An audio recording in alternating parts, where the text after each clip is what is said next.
dia akan berubah diri. Paham? Baik, ini Ustazah kasih contoh. Jadi 2 poin ini Ustazah tidak banyak-banyak nih poinnya. Ya, nanti kita tambahin langkah-langkahnya saja setelah ini. Ya, Ustazah kasih contoh untuk berubah. Adik-adik yang dirahmati Allah, kita diajarkan oleh Allah banyak sekali tentu saja ya contoh-contoh yang kemudian Al-Quran ini bisa berubah kita. Sudah? Tadi Ustazah masih lanjutin lagi dengan manajemen waktu. Ada orang dikasih waktu semuanya sama, tapi karyanya beda-beda, gitu ya? Ada yang dikasih waktunya sama-sama nih hidup sudah 12 tahun kalau yang SD, yang tamat SD maksud saya 11 atau 12 tahun kan sama-sama ya, sama-sama 11 tahun ya. Kalau yang SMA 15, sama-sama sudah hidup 15 tahunnya, gitu ya? Sama enggak semua nih? Ada yang dalam 15 tahun ini dia sudah baca berapa buku, gitu loh. Oh banyak kok Ustazah, saya sudah baca buku PKN. Buku apa lagi? Bukannya salah, itu bagus, nah, ya. Tapi buku-buku yang lain lagi, yang menurut kepribadian, maksud Ustazah begitu. Ya, nah sudah. Ini tadi adik-adik yang dirahmati Allah. Jadi Ustazah mau angkat masalah manajemen waktu lagi. Apa ya Al-Quran yang mengajarkan kita manajemen waktu apa?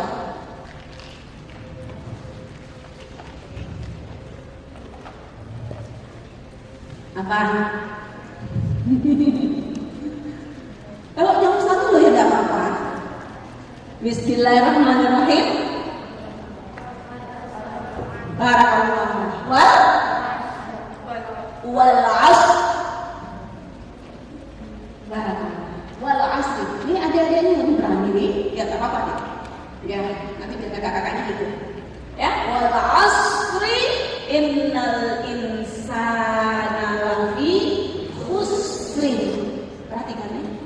Allah di sini berbicara tentang khusrin. Apa itu khusrin? Khasarah, kerugian, rugi. Allah bicara tentang kerugiannya manusia. Kira-kira apa yang menyebabkan seseorang kerugi apa?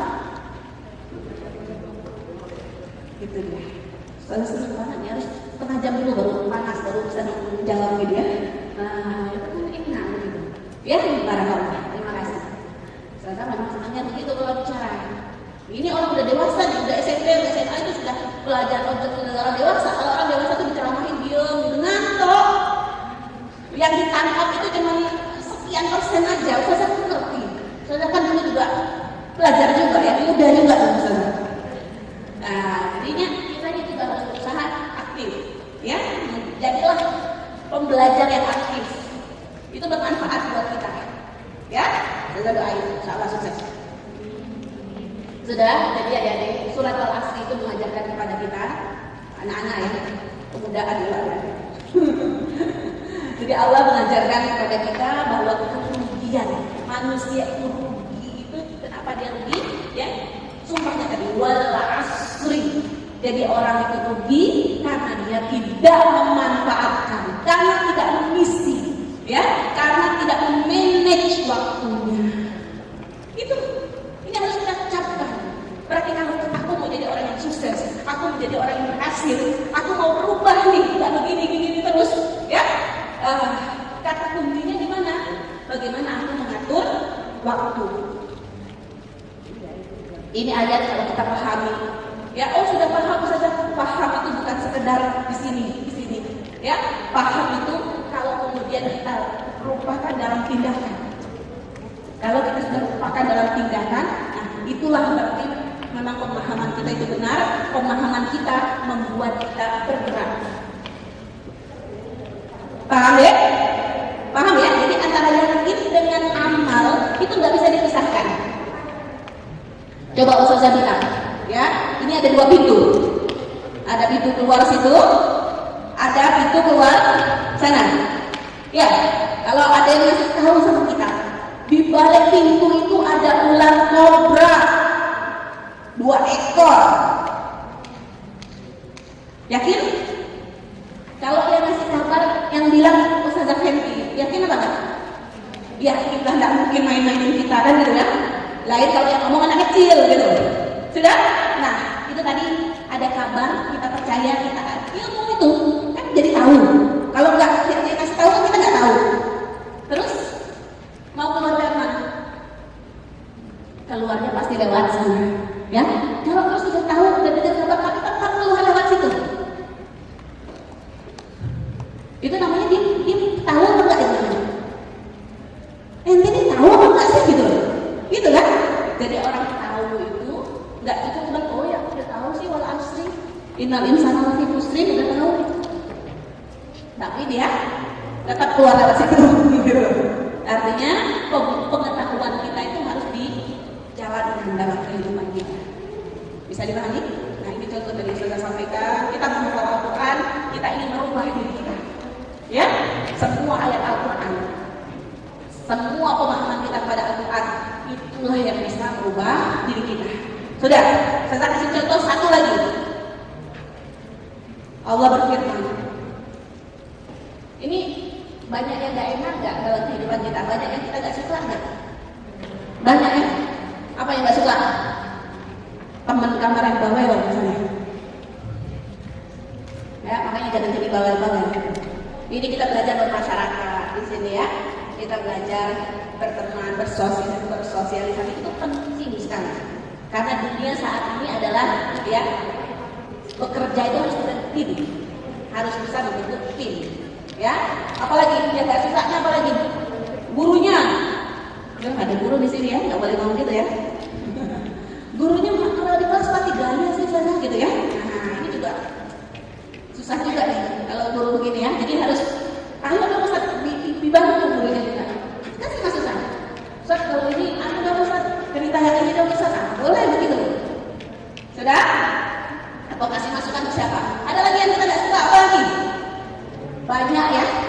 Banyak yang kita tidak suka dalam kehidupan ini. Allah katakan apa?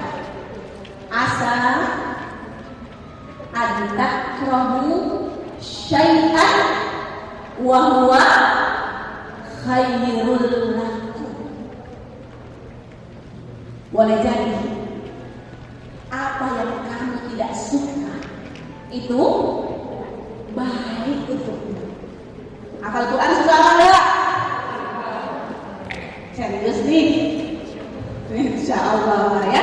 Nah kalau mungkin kita tidak suka ngapain di sini kok harus hafal Quran setiap hari? Ya, sholat tahajud atau masuk pondok nih, jangan-jangan masih ada nih. Senang sih senang, tapi kan lebih enak di rumah. Ya, lagunya gimana tuh? Di pondok. Aku nggak bisa. HP ya, nggak hafal. Oh, anak baru masuk pondok belum hafal lagu itu ya. Saya lupa, ada saya suka nih gitu ya. Aku minta pulang di pondok, gimana? Aku nggak bisa online, yang ada offline, yang ada cuma hafalan segudang kayak gitu. Nah ini juga masuk pondok, boleh jadi kita tidak suka. Nah Al-Quran harus tahajud, ya harus satu sana yang diatur jilbabnya sampai segini, mungkin tidak suka. Ya banyak hal mungkin. Ustazahnya juga sering banget sih gitu. Ya, apa pimpinan pondok nih? Kenapa sih kok harus begini? Kenapa sih kok nggak ya nyantai-nyantai aja nih kita hidup gitu loh? Ya,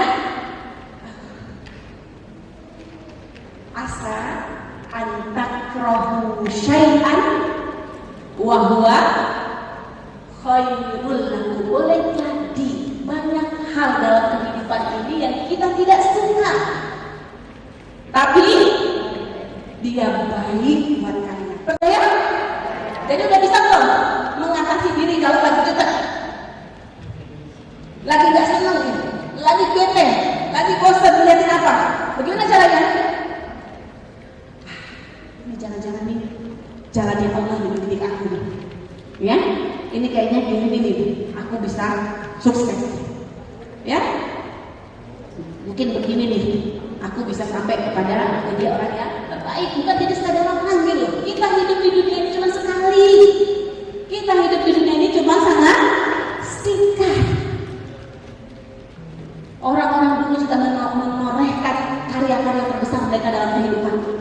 bagaimana dengan kita? Baik, jadi yang dirahmati Allah. Ini jamnya mati ya. Dari tadi jam segitu terus ya. Baik, saya berapa menit? Masih?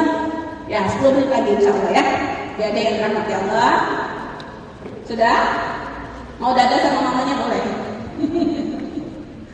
Saya ulang lagi 2 poin ini pertama tadi. Apa poin pertama? Proyek besar umat Islam adalah proyek menghafal Al-Quran. Yang kedua, kita menghafal Al-Quran, kita mempelajari Al-Quran. Kenapa? Karena kita pengen berubah diri kita, merubah hidup kita, gitu ya, merubah kekerdilan diri kita, ya, berubah sifat-sifat yang jelek. Jadi kita sadar banyak kejelekan-kejelekan yang ada dalam diri kita.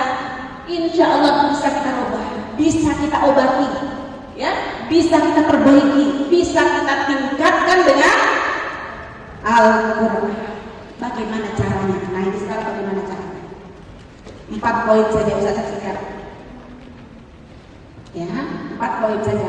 Yang pertama, jadi yang dirahmati Allah, ya, mulailah proyek ini, ya, mulailah keyakinan bahwa aku bisa berubah, aku bisa sukses, ya, aku bisa sampai arah pada puncak keilmuan, kematangan berpikir, ya, kematangan mengelola emosi, ya, apalagi tidak males, tidak mudah bete, ya, menjadi orang yang semangat.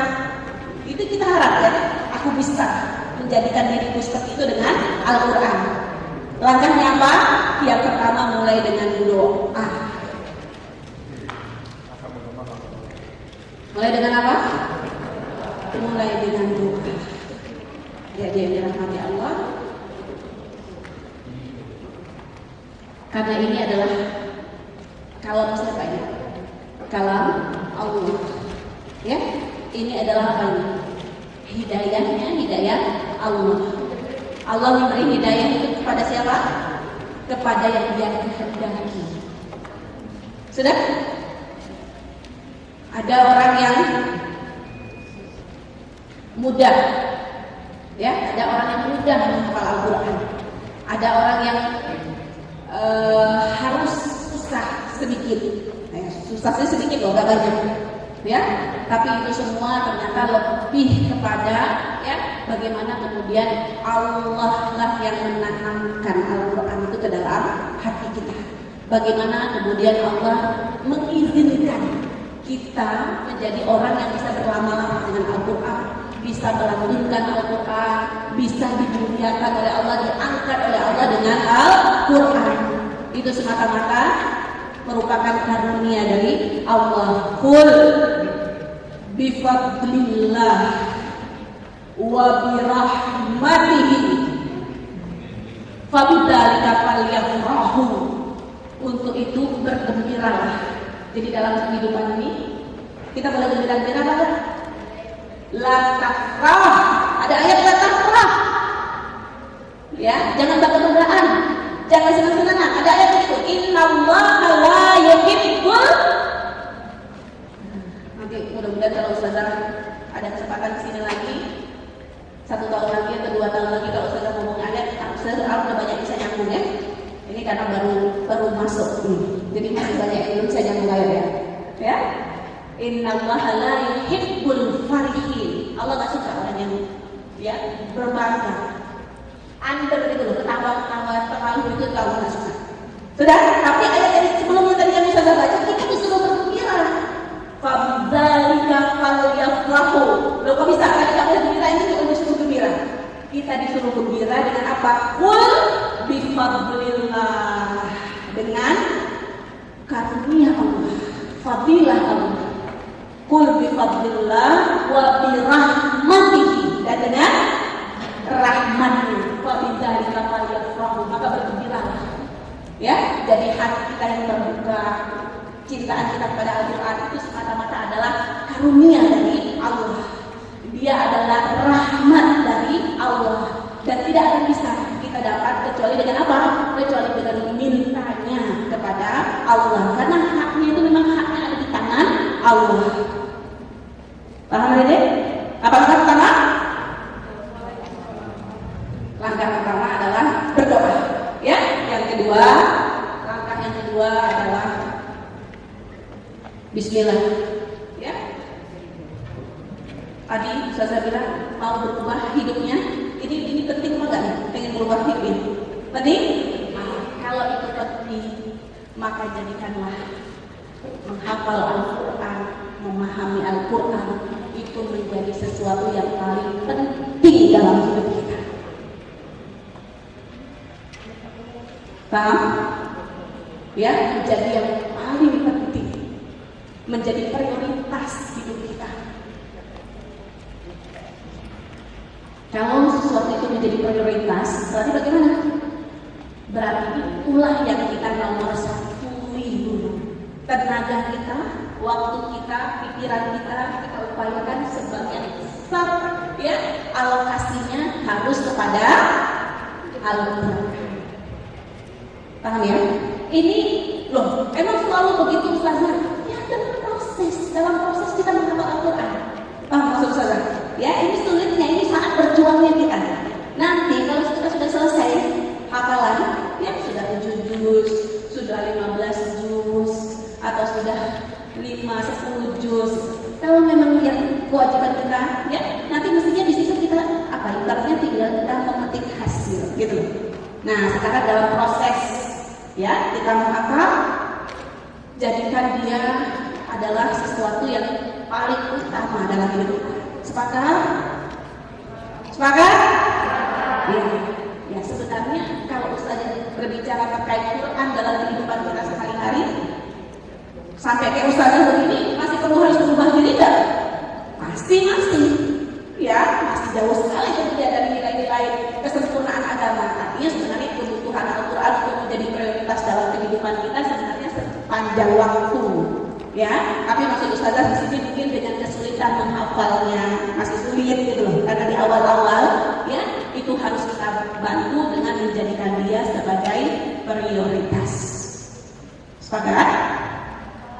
Semangat ya, bangun malam, cari waktu yang terbaik ya, untuk kemudian dalam kondisi kita fresh, dalam kondisi kita tenang, ya, dalam kondisi apa, jaga betul waktu kita, ya, kita prioritaskan. Nah, ini antara nomor 2 dengan nomor 3 mirip nanti. Nomor 3, Ustazah sampaikan, ya, jadikan dia menghafal Al-Quran, memahami Al-Quran itu sebagai proyek terbesar dalam kehidupan kita, ya, atau menjadi aktivitas utama. Jadi kalau prioritas, maksudnya memang kita yang paling nomor 1 itu, ya. Kalau sudah paling nomor 1 itu, ya udah, nanti yang lain tugas-tugasnya saja tetap kita harus kerjakan. Paham ya? Nah, kalau yang nomor 3 ini menjadi sesuatu yang paling besar. Maksudnya bagaimana kalau menjadi sesuatu yang paling besar? Kalau menjadi sesuatu yang paling besar itu berarti yang paling banyak dilakukan. Paham? Yang paling banyak dilakukan. Maksudnya bagaimana? Setelah kita pagi misalnya, ya, menghafal Al-Quran, gunakanlah waktu-waktu kita yang ada. Masih banyak nggak nih waktu-waktu yang kemudian sebenarnya bisa diisi untuk memperlancar hafalan, untuk menambah hafalan? Masih ada? Pasti masih ada. Ya, masih nunggu nanti kamar mandi. Kalau di sini kamar mandinya nanti apa nggak? Oh iya, sama kayak pondok Ustazah dulu ya, tapi beda kalau pondok Ustazah dulu. Di sini kan nantinya paling 1 orang gitu ya.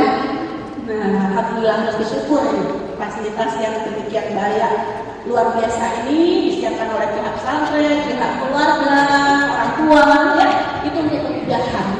Sudah? Masih ada waktu nunggu teman. Biasanya kalau nunggu teman nanti kamar mandi ngapain? Jujur, bagus. Tidur, apa lagi? Waktu murojaah, waktu nunggu ngantri mau setoran hafalannya, itu mungkin dipakai. Apalagi sudah selesai belajar, ya, masih mau nunggu, masih belum ngantuk lagi nih. energinya masih belum habis gitu. Biasanya kalau aku ngajar tuh gitu, kalau energi belum habis belum bisa tidur gitu ya, jadi masih belum ngantuk begitu. Ngapain? Menghayal-hayal saja gitu.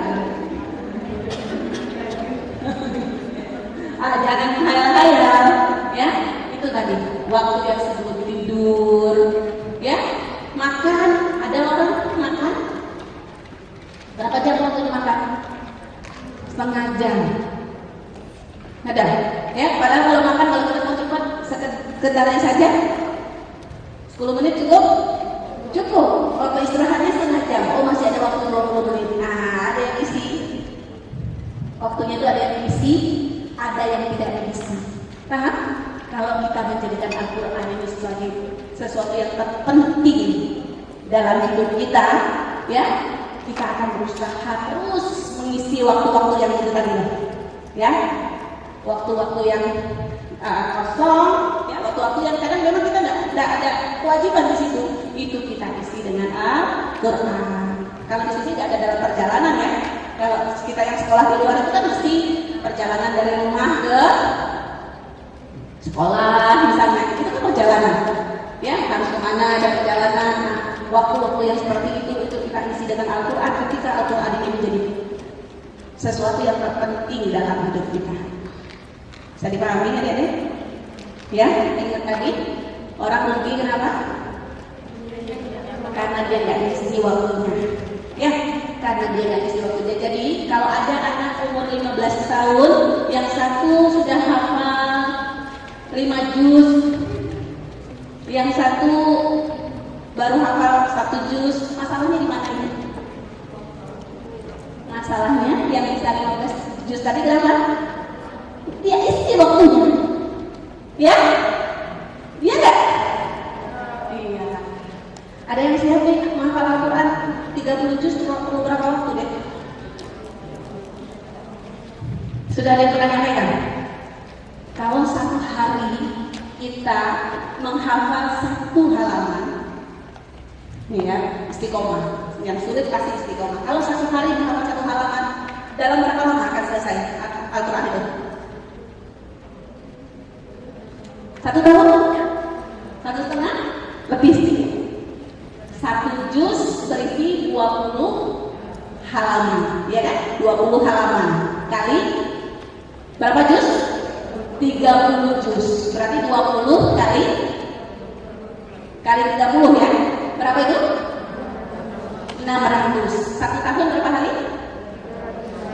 365 hari. Nah, tinggal itu ya, nggak sampai 2 tahun. 1 tahun 80 hari. Ini kalau 1 hari 1 halaman. Ya, Ustazah jangan ini diabaikan saja kalau nggak mau, tapi Ustazah yakin akan ada orang lain yang mau. Dan saya dan Ustazah nanti mohon kepada Bu Fendri, kalau yang mau lebih targetnya Bu boleh ya? Tuh boleh, Ustazah dan izin dulu. Kalau yang mau lebih targetnya dari 7 juz dan 15 juz, sudah paham Ustazah? Nah, itu kita mengisi waktu kita. Itu kalau 1 hari 1 halaman. Oh, belum bisa Ustazah. Oke. Mungkin di juz pertama, di juz kedua, di juz ketiga kita menghafal belum bisa 1 hari 1 halaman itu belum bisa. Tapi yakinlah kalau sudah punya 2 juz, 3 juz, 4 juz, mungkin sekali 1 harinya bisa 1 halaman. Paham ya? Berarti kalau belum bisa ini kita bikin target. Mundurin lagi. Kalau 1 harinya setengah halaman. 1 harinya setengah halaman. Kapan selesai 30 juz? 3 dikali 2 aja. Iya kan? Kalau 1 halaman 1 tahun 8 bulan. Kalau setengah halaman berarti 1 tahun 8 bulan dikali 2. Berapa tahun itu? Kok 3 tahun? 3 tahun lebih sedikit. Iya kan? 4 tahun kurang. Nah, ini yang rahmat Allah. Jadi apa tadi sudah sampaikan?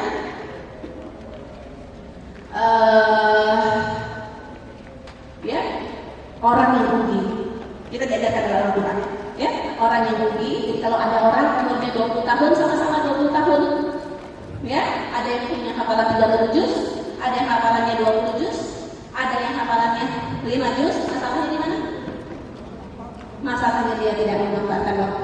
yang sampai 30 juz, kenapa sih? Ya dia isi waktu dia hidup itu, gitu ya. Tapi nggak apa-apa harus semua 30 juz itu saudara. Ya itu kembali kepada kita. Kalau kita ingin mendapat yang terbanyak dari ilmunya Allah, ya kita kepingin. Tapi bertahap, tidak ada masalah.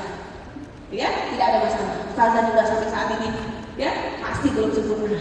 Mohon doanya ya, semoga segera bisa sempurna. Terakhir menjadi yang dirahmati Allah.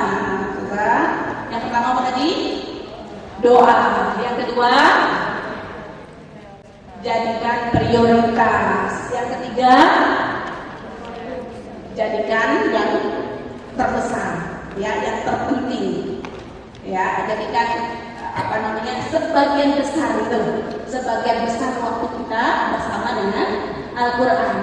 Yang keempat, ini adik-adik penting ini, ya. Yang keempat, cara yang paling mudah, ya, sebenarnya dalam menghafal Al-Quran itu adalah dengan memahaminya. Memang dia tidak mungkin paham kalau tidak diulang-ulang, benar, ya. Tapi untuk bisa menghafal yang pertama, ya, untuk bisa menghafal yang pertama, yang paling memungkinkan kita bisa menghafal adalah ketika kita paham. Bagaimana caranya supaya bisa paham? Baca terjemahnya, gitu loh. Baca terjemahnya, ya. Tadi kan kita bilang kita Al-Quran ini untuk apa? Untuk merubah diri. Bisa nggak kita merubah diri kita kalau kita tidak paham? Nggak bisa paham kalau kita tidak. Nggak bisa kita Al-Quran itu nggak bisa bekerja buat diri kita, merubah sikap kita. Kita bisa mengambil pelajaran dari Al-Quran itu kalau kita tidak paham.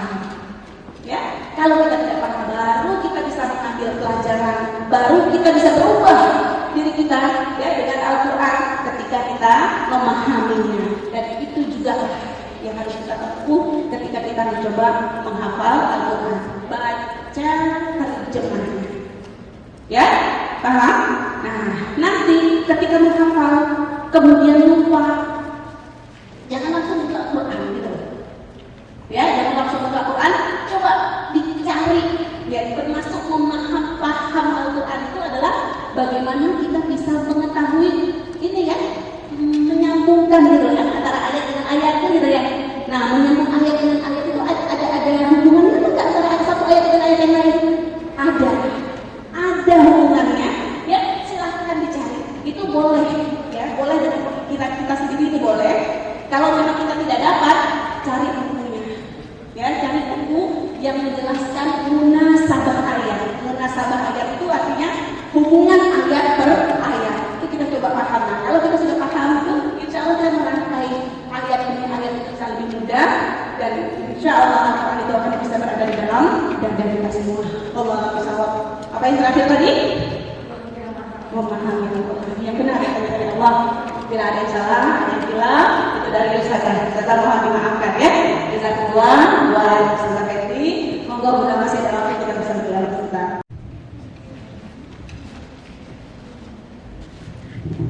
Itu sudah ada tangan. Silakan. Mikrofon, ya, ada.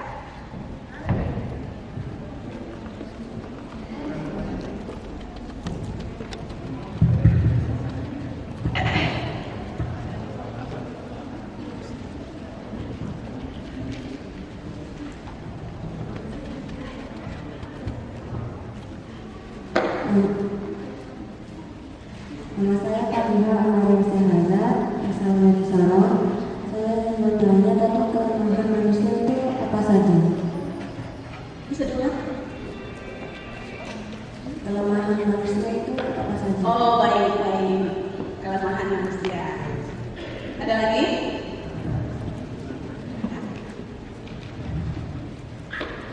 Pertanyaannya kami tahan dulu, selanjutnya untuk pertanyaan selanjutnya.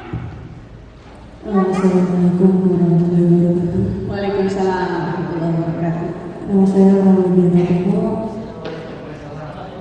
Waalaikumsalam. Yang saya tanyakan tadi kan Ahlan wa sahlan.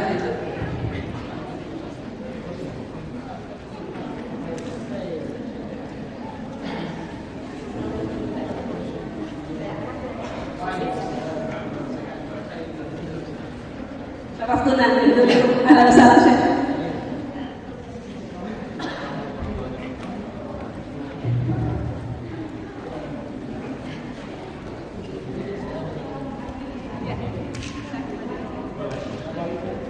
Mungkin bisa dilanjutkan untuk pertanyaannya tadi.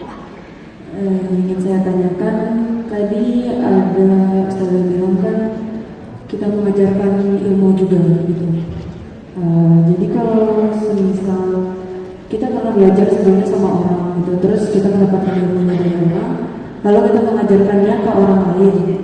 Nah, tapi setelah itu ternyata apa yang diajarkan oleh guru kita yang sebelumnya itu seperti belum sempurna lah, katakannya seperti itu. Sedangkan murid yang kita ajarkan itu ada yang sudah lulus atau ada yang sudah keluar gitu dari situ dan melanjutkannya ke orang lain lagi gitu. Apakah itu kita mendapatkan dosa atau gimana gitu? Sekian.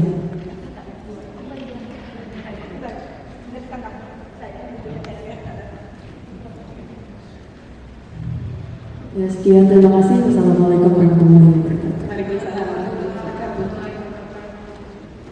Baik, untuk pertanyaan pertama, Iya. apa saja kelemahan manusia? Baik. Al-isnukum fakat ajib al-asilah wahid al-istisnaf soalan fakat. Baik, tadi pertanyaan tentang kelemahan ya. Jadi ini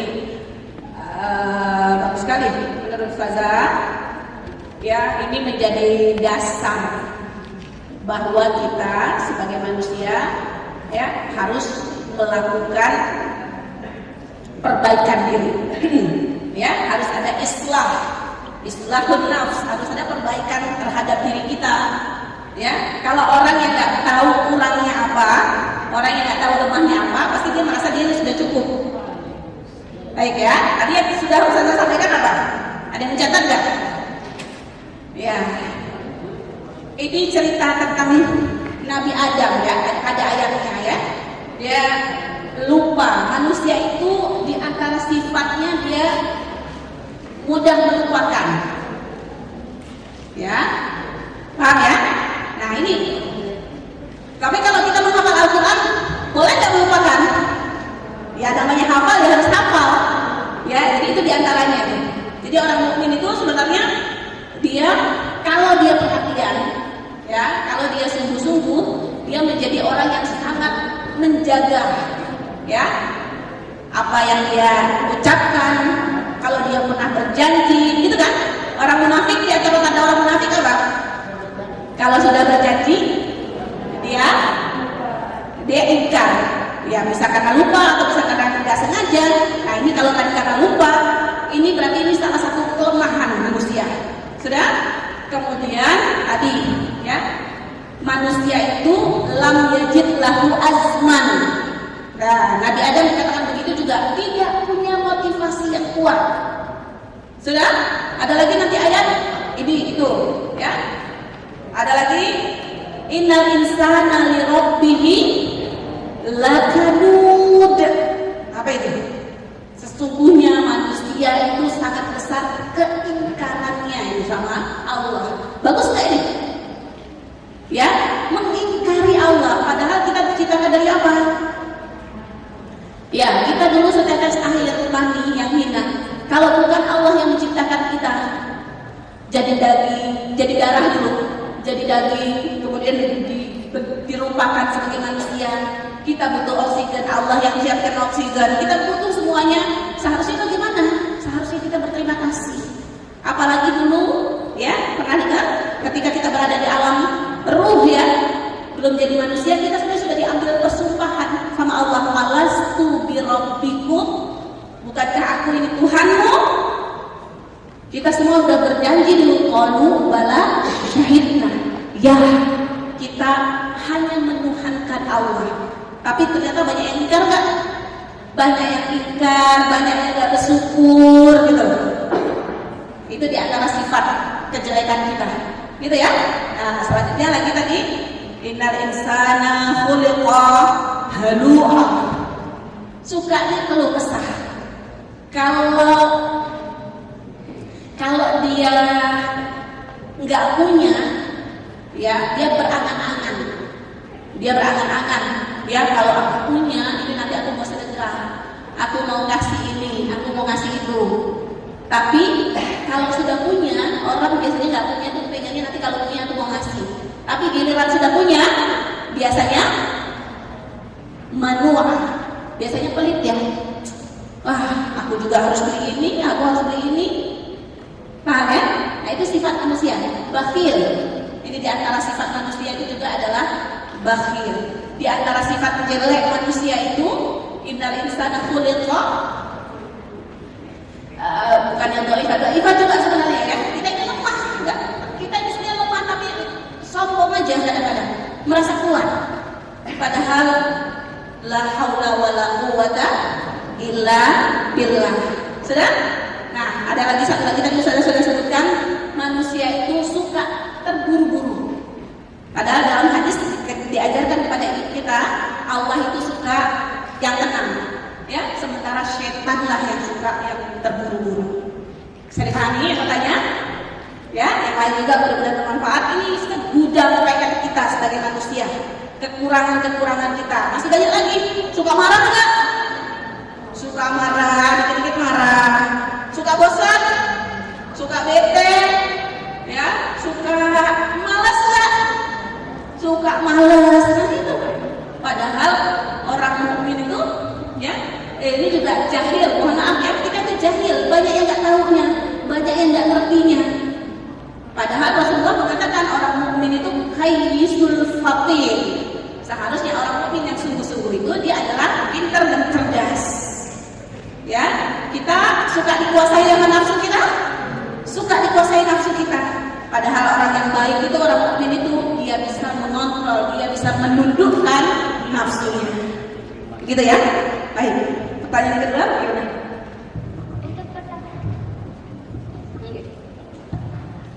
Untuk pertanyaan yang kedua, Ustazah, apabila kita memiliki ilmu kemudian kita mengajarkan kepada selainnya, namun yang diajarkan ini belum menerima ilmu tersebut dengan sempurna, kemudian yang bersangkutan tersebut mengajarkan lagi kepada orang lain, apakah kita mendapatkan pahala dari pengajaran ilmu tersebut? Yang ngajarnya yang belum sempurna. Oh, dia tangkap belum sempurna, kemudian dia mengajarkan lagi kepada yang lain. Iya.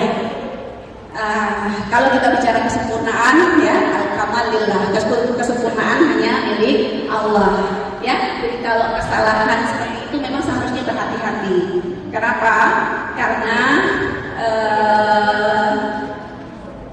ini penting ya, kesalahan dalam beramal itu fatal. Ya, bahkan ada pendapat ulama yang mengatakan kesalahan dalam beramal itu bisa lebih cepat mengantarkan seseorang ke dalam neraka dibanding dosa. Ya, nah tapi Ustazah melihat kalau ini kita dalam proses, gitu ya, masih bisa kita memahami ketika masih junior, masih muda, ya, yang penting dia mau menerima. Nah kita makanya dalam Islam itu ada namanya amar ma'ruf, ada namanya nahi munkar, ada namanya tawasau bil haqqi, tawasau bis sabri. Nah kalau ininya berjalan, kontrol ininya berjalan, ya tidak jadi masalah. Maksudnya jangan gini, kita diminta nggak diajarin, aku belum bisa ngajarin gitu. Aku belum berani. Nah, yang begini yang saya khawatirkan, jangan begitu. Karena kita diajarkan balighu anni walau ayat. Sampaikan dariku, kata Rasulullah, ajarkan apa yang sudah kamu ketahui, walaupun cuma satu ayat. Paham ya? Jadi memang salah itu harus hati-hati. Nah ini mengajarkan kepada kita, kalau kita sebagai yang mau menyampaikan kepada orang lain harus sangat serius dulu, ya. Tapi jangan dijadikan ini sebagai penghalang. Oh, aku nggak berani, aku belum berani, nanti aku takut salah, ya. Aku kan belum ahlinya. Ya, ukuran kita disuruh mengajarkan itu sama Rasulullah udah punya satu ayat saja sudah boleh mengajarkan, sudah boleh memberitahu. Paham ya? Kita sekali lagi, insya Allah semuanya nanti akan menjadi orang-orang yang mengajar, ya. Oleh karena itu sekarang ketika belajar kita harus sungguh-sungguh, kita harus tahu betul, ya, harus berusaha memahami. Coba kalau pahamnya setengah-setengah, nanti giliran mengajar, ya, pasti nanti bingung, ya. Jadi di antara suksesnya kita dalam belajar itu juga adalah, ya, pastikan ya, ketika kita belajar, ini nanti aku harus ngajarin lagi nih. Nah, ketika kita harus mengajarin lagi, bagaimana kita menangkapnya bisa lebih serius. Wallahu a'lam bishawab. Ya, jazakallahu khairan sekali lagi. Cukup ya? Oh. Nah, ada satu pertanyaan lagi Ustazah dari salah satu wali santri dari Bunda Eni. Beliau bertanya, Afwan mau bertanya, apakah bagaimana sebagai ibu-ibu yang berada di rumah, kemudian tidak ada ustadz dan ustazah untuk menyetorkan hafalan, bagaimana sebaiknya? Apakah harus mengikuti halaman-halaman tahfidz atau seperti apa? Jazakallah, ini wali murid yang luar biasa. Insya Allah dari pertanyaannya saya menangkap tekad yang kuat juga ya untuk membersamai Anda juga dalam menghafal Al-Quran. Ya, jadi anak-anak semua semangat dan juga motivasi orang tuanya nanti ya untuk bersama-sama kita menghafal Al-Quran. Jadi memang al-aslu ya asalnya belajar termasuk belajar menghafal Al-Quran itu adalah at-talaqi. At-talaqi itu memang harus ada guru. Nah, yang ini aslinya, tapi sebenarnya harus ada guru ini juga tidak selamanya gitu loh. Ya, tidak selamanya, nanti ada saatnya kalau memang secara bacaan sudah benar, sudah bagus, sudah tidak salah. Ini ulama ada yang mengatakan membolehkan, boleh menghafal Al-Quran, boleh disetorkan ke siapa saja, ke temannya, ke suami, ke anak, ya itu boleh. Tapi kalau tadi ya untuk bacaan Al-Qurannya sudah selesai. Nah, alhamdulillah sekarang Bu, walaupun tidak harus ketemu sama gurunya, ya masih bisa setoran juga, bisa melalui video call, pakai WhatsApp saja sekarang bisa ya, pakai Zoom, pakai yang lain. Dan alhamdulillah banyak sekali sudah program-program seperti ini. Ya, monggo. Kami di sekolah Yayasan Hidayah Al-Quran juga membuka hafalan buat ibu-ibu, ya. Bisa kita bersama-sama ya membersamai Anda semua. Insyaallah nanti anak-anak juga hafal Al-Quran, ibu-ibunya juga. Tapi lebih banyak anak-anak, oh itu wajar. Ya, lebih banyak anak. Saya ngajarin anak saya yang paling kecil 7,5 tahun ya hafal nih. Nah, hari ini saya hafal, dia sudah hafal. Besoknya dia tambah lancar, saya udah lupa. Ini penyakitnya orang tua itu seperti itu. Jadi harusnya kerjanya lebih keras lagi nanti tentu saja. Perkara kita hasilnya lebih sedikit tidak masalah. Allahu Akbar. Sudah, baik. Saya cukupkan sampai di sini ya. Terima kasih sekali lagi. Mohon maaf bila ada kata-kata yang salah. Ada manfaatnya tadi? Ada ya. Mudah-mudahan manfaatnya itu bisa kita pakai dalam kehidupan kita.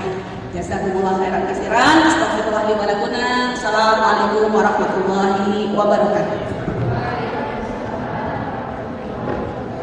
Baik, saya akan sedikit menyampaikan tentang kesimpulan diskusi pada hari ini. Yang pertama adalah ayat-ayat Al-Quran adalah memiliki ayat-ayat yang sangat nyata dan jelas. Kemudian tujuan utama kita menghafal Al-Quran adalah untuk perubahan di dalam diri kita, dan tidak semua ayat-ayat Quran itu menetap di dalam dada manusia. Ayat-ayat tersebut menetap di dalam dada orang-orang yang berilmu. Sekian forum diskusi pada pagi hari ini. Kurang lebihnya saya selaku